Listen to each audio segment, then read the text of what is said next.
मान्यता है कि इस दिन काजल जो नहीं लगाता यानी सूखा काजल लगाना चाहिए सभी को, नहीं तो अगले जन्म में छछूंदर का जन्म मिलता है। ऐसी मान्यता हमारी दादी लोग ऐसा बोलती थी। नमस्कार, मैं शारदा पांडे आसान ज़िंदगी के किसी एपिसोड में आपका स्वागत करती हूँ। जैसे कि अभी पर्वों त्योहारों का महीना चल रहा है, तो आपको मैं सभी वीडियो दे चुकी हूँ, जैसे कि करवा चौथ, अहोई अष्टमी, धनतेरस। अब मैं आपको दीपावली का वीडियो दूंगी। वैसे भी आसान ज़िंदगी में दीपावली पूजन करके दिखाया गया है। बहुत से वर्जित कार्य यानी दीपावली के दिन क्या नहीं करना चाहिए, वो सब वीडियो अच्छे अच्छे दिए गए हैं। तो ये सब वीडियो 2017, 18, 19 में डाले गए हैं। विशेषकर पूजन का शायद 18 का है, तो आप सर्च करके देख लीजिए। विधि विधान से पूजन का वीडियो आपको मिल जाएगा और क्या नहीं करना चाहिए ये सब वीडियो मिल जाएंगे। तो इस बार दीपावली 12 नवंबर 2023 दिन रविवार को है। दीपावली जो तिथि मनाई जाती है, किस तिथि पर? अमावस्या तिथि पर दीपावली मनाई जाती है। तो अमावस्या तिथि इस बार 12 नवंबर को 2:44 से अमावस्या तिथि लगेगी, जो कि 13 नवंबर को दोपहर 2:56 पर समाप्त होगी।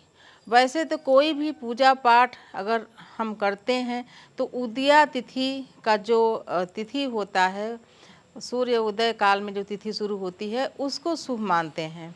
पर ये जो महालक्ष्मी का पूजन है ये होगा प्रदोष काल में, यानी कि पूर्णतः अमावस्या तिथि चलता रहेगा। यानी कि 2:44 पर जब अमावस्या तिथि शुरू होगा तो प्रदोष काल में अमावस्या पूर्णतः चलती रहेगी। प्रदोष काल में माता लक्ष्मी जी का पूजन होगा। आपको मैं पूजन का मुहूर्त भी बता देती हूँ। शाम को प्रदोष काल में 5:39 से रात 7:35 तक माँ लक्ष्मी जी का, श्री गणेश जी का, कुबेर जी का विधिवत पूजन कर सकते हैं।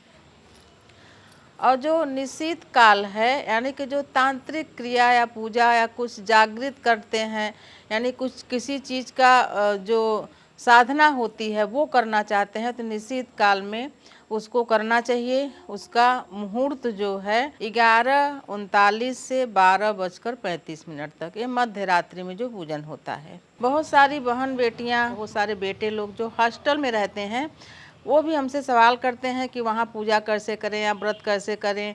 बहुत सारी बेटियां विवाहित हैं, वो बाहर रह के पढ़ाई कर रहे हैं, तो वो पूजा कैसे करें और उनको सुविधा नहीं होगी। तो मैं बोलती हूँ कि आपको जो भी सुविधा, जहाँ रह रहे हैं वहाँ जितनी सुविधा मिल पाए उसी सुविधा में आप पूजा संपन्न कर लें। और हॉस्टल वगैरह या कुछ भी है वहाँ पूजा नहीं कर पाते तो आप आसपास में मंदिर होगा वहाँ चले जाइए। पर जो व्रत है वो बहुत सात्विकता से रहें। तो जो पूजा होती है महालक्ष्मी की, महालक्ष्मी के पूजा में कुछ भोग और कुछ वस्तुएं विशेष होती हैं। जैसे कि माँ लक्ष्मी के पूजन में कमल अति आवश्यक है। कमल वैसे बाजार में भी बिकते हैं, आप कमल ले आएँ। गेंदा की माला, गुलाब की माला, जो कि सुगंधित गुलाब हों उनको चढ़ाएं। इत्र चढ़ाएं। माता लक्ष्मी का वैभव पूर्ण पूजन करें। भगवान श्री हरि विष्णु जी के साथ माता लक्ष्मी को आवाहन करें तो आपके घर में माता लक्ष्मी सदैव विराजमान रहेंगी। कभी भी माता लक्ष्मी से प्रस्थान करने के लिए न बोलें कि आप हमारे यहाँ जाएं, हाथ जोड़ लें, ऐसा नहीं। इसलिए माता लक्ष्मी को हाथ नहीं जोड़ा जाता। हाथ जोड़ने का मतलब हाँ आप प्रस्थान करिए, ऐसा नहीं करना चाहिए। झोली फैलाना चाहिए, हाथ फैला के जो भी आप कामना हो माँ लक्ष्मी से मांगें। कलश स्थापना जरूर करें। कलश स्थापना पंच पल्लव यानी आम की 5 पत्तियों को सुसज्जित करें और आम के पत्तों का तोरण भी बनाएं। जो अपने घर के मेन गेट पर पहले तो आम के पत्तों का तोरण बनाएं। जब माँ लक्ष्मी का पूजन करें तो उस पूजन में एक नया सूपा हो या डलिया हो, उसमें तोरण को रख लें। बनाने के बाद जब माँ लक्ष्मी का पूजन करें तो उसी समय उस तोरण का भी पूजा होता है। ये विधि होता है हर चीज़ का। तो सभी पहले तो जैसे पूजा माँ लक्ष्मी का किया वैसे तोरण का भी पूजा करें, यानी हल्दी, कुमकुम, चावल, फूल सभी से पूजा कर लें। फिर घर में कोई और व्यक्ति हो तो साफ़ सफाई से कोई चटाई वगैरह बिछा लें, उस पर तोरण को रख लें और सभी तोरण के पत्तों में हल्दी और कुमकुम टीक लें। पूजन के बाद घर के मेन गेट पर उस तोरण को बांध दें। इससे घर में सुख, शांति और संपन्नता आती है और जो भी अनिष्ट शक्तियाँ प्रवेश करना चाहती हैं वो नहीं कर पाती और माँ लक्ष्मी का स्वागत, यानी आम के पत्तों से माँ लक्ष्मी का स्वागत होता है। माँ लक्ष्मी प्रवेश करती हैं आपके घर में और सुख शांति का वरदान देती हैं। जो आप कलश स्थापन करेंगे तो उसमें हल्दी, सुपारी, अगर हो सके तो छोटा सा ही सोना या चांदी का सिक्का हो, नहीं तो साधारण सिक्का डालें, अक्षत और सर्व औषधि। मैं कई पूजा में बताई हूँ कि माँ श्री लक्ष्मी का आवाहन कलश में किया जाता है तो सर्व औषधि जरूर डालें। बहुत प्रिय है माता लक्ष्मी के सभी पूजन में। सर्व औषधि डालें और जल वाला नारियल, पूजा वाला, जिसको नारियल को हिलाएं तो उसमें जल अंदर से रहे, उस नारियल में पहले 3 बार जल छिड़कें, फिर उसमें हल्दी कुमकुम लगा के उस कलश पर स्थापित करके उसमें माँ लक्ष्मी को आवाहन करें। माँ लक्ष्मी की सुंदर सी फोटो भगवान श्री हरि विष्णु जी के साथ हो, उनका भी पूजन करें। लक्ष्मी गणेश जी का जो सिक्का होता है वो पहले से हो तो उन्हीं का पूजन करें, नया लाना जरूरी नहीं है। भोग प्रसाद में धान की लाई, जो सीधे धान को भुना जाता है, उसमें नमक वगैरह नहीं होना चाहिए। धान की लाई, बतासा, ऋतु फल, जो इस मौसम में फल उपलब्ध हो, केला है, सीताफल है, राम फल है, सेब है, जो भी फल है, अमरूद है, इन सभी फलों को अच्छी तरीके से धो के बिना काटे थाल में सजा के माता लक्ष्मी को अर्पण करें। जो धान की लाई है उस पर बतासा रख के अर्पण करें। दूध की मिठाई घर में बनाएं, बाजार से नहीं। बेसन की मिठाई जो बना सकें, खीर चढ़ा सके तो खीर, नहीं तो इन्हीं सब चीज़ों को चढ़ा के माता लक्ष्मी को चढ़ाएं। माँ लक्ष्मी का पूजन कौन करेगा? घर की लक्ष्मी, जो घर की बहू होगी, कि जो घर की जो सास माँ है, माता लोग हैं, वो सयाने हो जाते हैं तो उतना नहीं बैठ पाते, नहीं कर पाते, तो घर के सभी लोग पूजा स्थान पर बैठेंगे आसन पर। लेकिन जो घर की बहू है वो सुसज्जित होकर, यानी पूजा से पहले स्नान वगैरह करके, सुंदर साड़ी वगैरह पहन के, 16 श्रृंगार करके और विधिवत माँ लक्ष्मी के लिए पान के पत्ते, लौंग, इलायची, सुपारी, ये सभी चीज़ें भी रखे थाली में। श्रृंगार के सामान आसान ज़िंदगी में पूजा करके डालें, वो भी देख लो, ये वीडियो भी आपके लिए बना दे रही हूँ। श्रृंगार का सामान है, सभी चीज़ें होना चाहिए। तो माँ लक्ष्मी का विधिवत पूजा घर की जो हैं लक्ष्मी वो करें।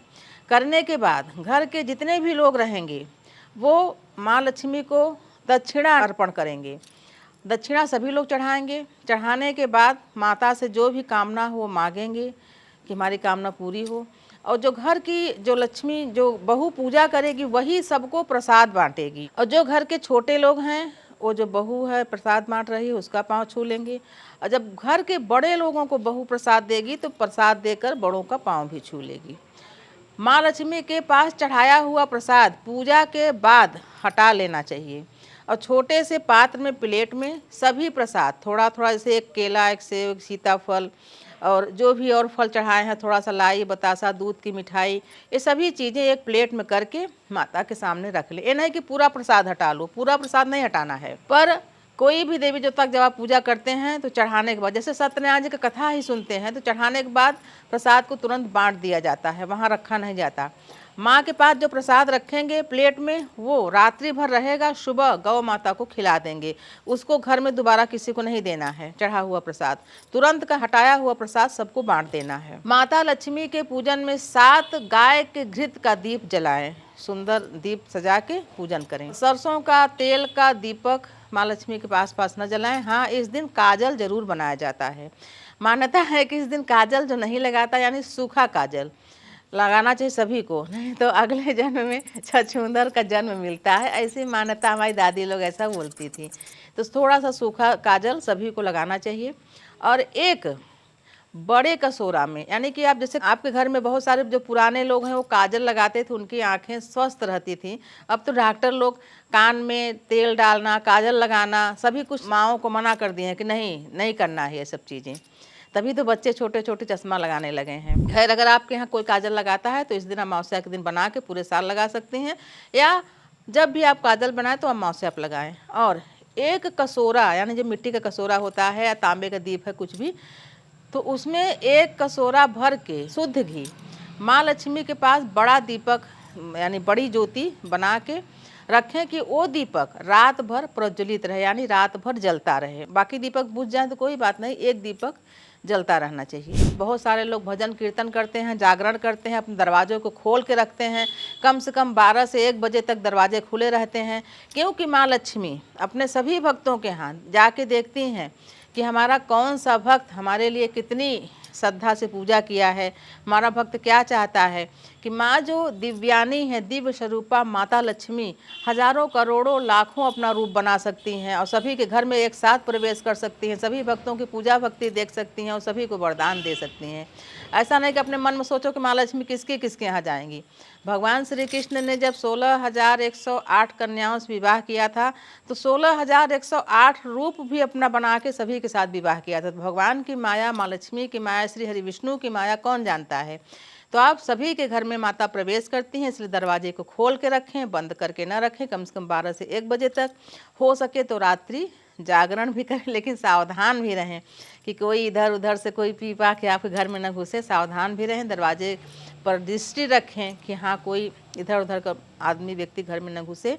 और दरवाजे के जैसे बताया कि मेन गेट पर तोरण लगाने के बाद अच्छे से झालर वगैरह से सजाने के बाद दीपदान भी दरवाजे के सामने भी 2 दीपक घर के अंदर लौ रहे और 2 दीपक घर से बाहर यानी मेन गेट पर लौ। ऐसा होना चाहिए कि 2 अंदर तरफ रहे, 2 बाहर तरफ रहे। तो ये पूजा की विधियाँ बता रही हूँ। इस दिन यानी दीपावली के दिन जैसे कि मेन गेट है या घर के अंदर आने वाला गेट है तो किसी भी गेटों पर मेन गेट के सामने ही जूता चप्पल नहीं उतारना चाहिए, झाड़ू वगैरह नहीं रखना चाहिए। तो ये सब चीज़ें मैं आपको बता रही हूँ। और फटे कटे कपड़े जो पूजा है, पूजा के समय नहीं पहनना चाहिए। अपने घर का चढ़ा हुआ प्रसाद अपने घर वालों को ही देना चाहिए। अगर आस पड़ोस में प्रसाद देना है तो अलग से डिब्बों में मिठाई है, जो भी फल है वो अलग से जो चीज़ें हैं वो आस पड़ोस में बांट सकते हैं। तो मैं आपको दीपावली पूजन विधि बताई, आपको मुहूर्त बताई कि कब से कब तक अमावस्या है, कब से कब तक मातेश्वरी का पूजा होगा। श्री सूक्त का पाठ, दुर्गा स्तवन जो भी आपके पास है ये सभी पुस्तकें उस समय पढ़ सकते हैं। गाना बजाना, माँ लक्ष्मी का भजन कीर्तन गा सकते हैं। तो आप सभी के लिए दीपावली पर्व मंगलमय हो, सुखमय हो। हमारे चैनल आसान जिंदगी को सब्सक्राइब कर लें। आगे सभी जितने पर्व आ रहे हैं सभी पर्वों को आपको वीडियो मिलता रहेगा। तो आप ऐसे ही खुश रहें, आसान ज़िंदगी के साथ बने रहें, देखते रहें आसान ज़िंदगी। तब तक के लिए नमस्कार।